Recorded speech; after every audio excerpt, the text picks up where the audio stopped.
जय श्री राम। जय हिंदू राष्ट्र। जय विश्व गुरु भारत।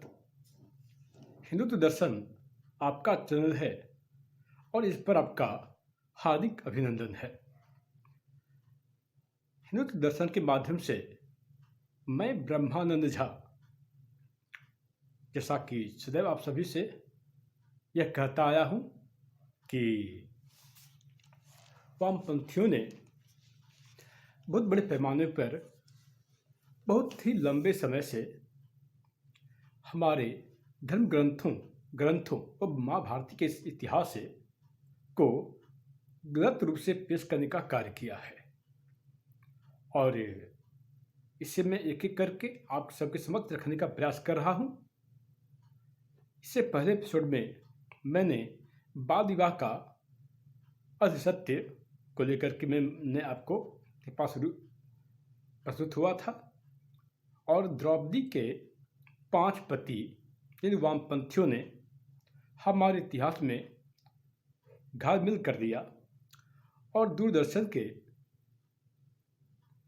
पर भी आपने महाभारत नाम के अनेकों सीरियल, बहुत से सीरियल में आपने देखा कि इसमें यह बताया गया कि द्रौपदी के 5 पति थे, जबकि वास्तविकता यह है कि उनके सिर्फ एक ही पति थे। और अब आज के इस एपिसोड में बाबा भीमराव अम्बेडकर के बारे में वामपंथियों ने यह प्रचार प्रसार कर दिया कि यह नास्तिक थे और यह ब्राह्मण विरोधी थे, जबकि यह पूर्ण रूपेण गलत है। यह किसी भी तरीके से सही नहीं है। वास्तव में बाबा डॉक्टर भीमराव अम्बेडकर आस्तिक थे और ईश्वरीय सत्ता पर इन्हें काफ़ी विश्वास था और यह एक सच्चे राष्ट्रवादी थे और एक भद्र इंसान थे। यदि यह नास्तिक होते तो भारत के संविधान में 26 देवी देवताओं व हमारे महान पूर्वजों की तस्वीरों को न डलवाया होता। जी हाँ मित्रों, हमारे भारतवर्ष के संविधान में, भारत के संविधान में 26 देवी देवताओं के चित्र हुआ करते थे, लेकिन 42वें संविधान 1976 के समय इन 26 तस्वीरों को और हमारे महान हिंदू सम्राट की तस्वीरों को इसमें से हटा दिया गया और इस समय भारत के प्रधानमंत्री श्रीमती इंदिरा गांधी थी, जिन्हें एक महान तानाशाह कहा जाए, क्योंकि इनकी जीवन तानाशाही से भरी पड़ी है और इन्होंने 42वें संविधान 1976 के माध्यम से भारतवर्ष को धर्मनिरपेक्ष राष्ट्र घोषित कर दिया।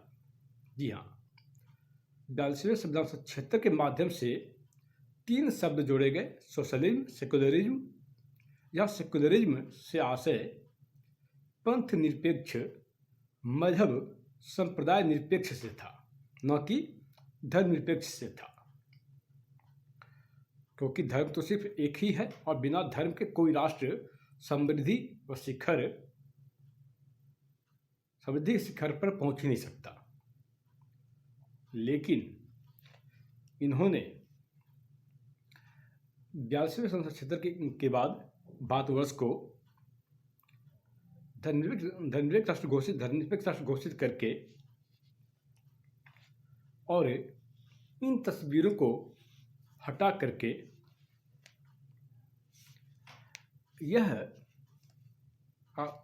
संदेश दिया और वामपंथियों ने प्रचार प्रसार किया कि यह ब्राह्मण विरोधी थे और नास्तिक थे, जबकि यह पूर्ण रूपेण गलत है और यह डॉक्टर भीमराव अम्बेडकर गुरुकुली परंपरा के समर्थक थे।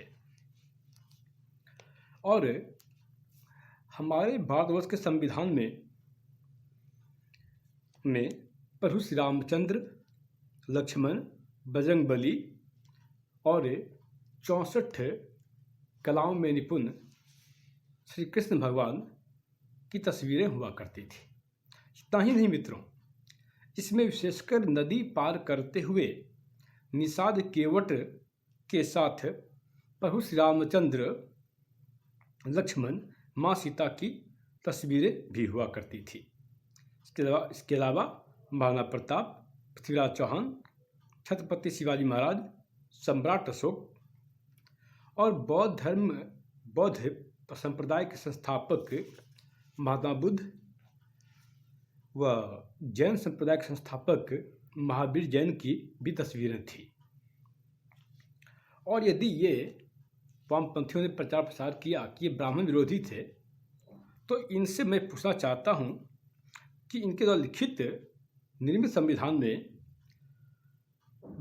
भारद्वाज ऋषि मुनि, कनाद ऋषि मुनि को ही काश्यप ऋषि मुनि के नाम से भी जाना जाता है।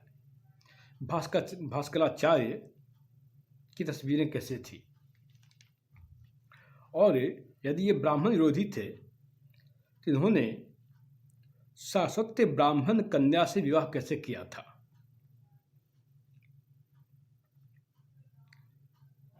यदि ये ब्राह्मणों से नफरत करने वाले थे, ब्राह्मण विरोधी थे, तो इन वामपंथी इतिहासकारों, ईसाई मिशनरियों व इस्लामिक संगठनों बहुत से मैं पूछना चाहूँगा, मैक्स मुलर व कार्ल मार्क्स के समर्थक, इनके पैरोकारों से मैं प्रश्न पूछना चाहूँगा कि इनके गुरु कौन थे और इन्हें उच्च शिक्षा हेतु विदेश भेजने वाले कौन थे? मित्रों, इसका उत्तर है, इन्हें कानून की शिक्षा ग्रहण करने हेतु विदेश भेजने वाले एक क्षत्रिय थे, जो एक शासक थे, गायकवाड़। और इनके गुरु एक का नाम केशव था और ये केशव जाति से ब्राह्मण थे। आप इन्हें ब्राह्मण विरोधी कहकर क्या यह साबित करना चाहते हैं कि ये एहसान फरामोश थे, ये कृतज्ञ थे? जी नहीं, इन सभी के प्रति यह कृतज्ञ थे, क्योंकि एक महान व्यक्ति कृतज्ञ हो ही नहीं सकता, एहसान फरामोश हो ही नहीं सकता, और वह तुष्टीकरण करने वाला व्यक्ति हो ही नहीं सकता।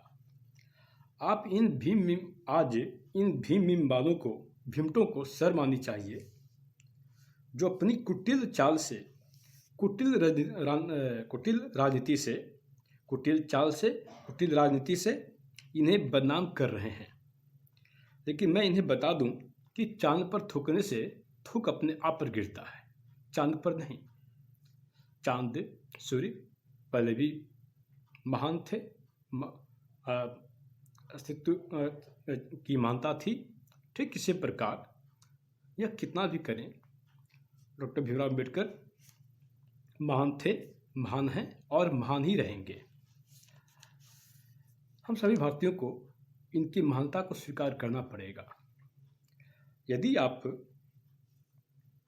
डॉक्टर भीमराव अम्बेडकर को नज़दीक से जानना चाहते हैं, उनके बारे में विस्तार से जानना चाहते हैं तो इनके द्वारा लिखित पुस्तक भारत का विभाजन या Pakistan, number 2 thought on Pakistan, और नंबर 3 पुस्तक है शूद्र कौन। इन तीनों पुस्तकों का अध्ययन करें, इससे पता चल जाएगा यह कितने बड़े राष्ट्रवादी थे और यह कभी भी किसी जातीय भावना से कार्य नहीं करते थे। किसी जातियों को लेकर इनके मन में द्वेष नहीं था। और हमारे सनातन धर्म रक्षक भ्राताओं, भाइयों बहनों, मैं आप सबसे यह विनती करूंगा कि आपका लक्ष्य, हमारा उद्देश्य भारतवर्ष को हिंदू राष्ट्र को प्राप्त करने का है। इसके लिए आप सभी से मैं विनती करूंगा कि जब भी आप मतदान करें तो एक हिंदू होकर के मतदान करें, जातियों में नहीं बटे। जातियां तो आपको तोड़ने के लिए और आप पर राज करने के लिए अंग्रेजों ने, इस्लामिक संगठनों ने व इस्लामिक स्कॉलर ने बनाई थी। तब तक के लिए जय श्री राम, हर हर महादेव, जय हिंदू राष्ट्र।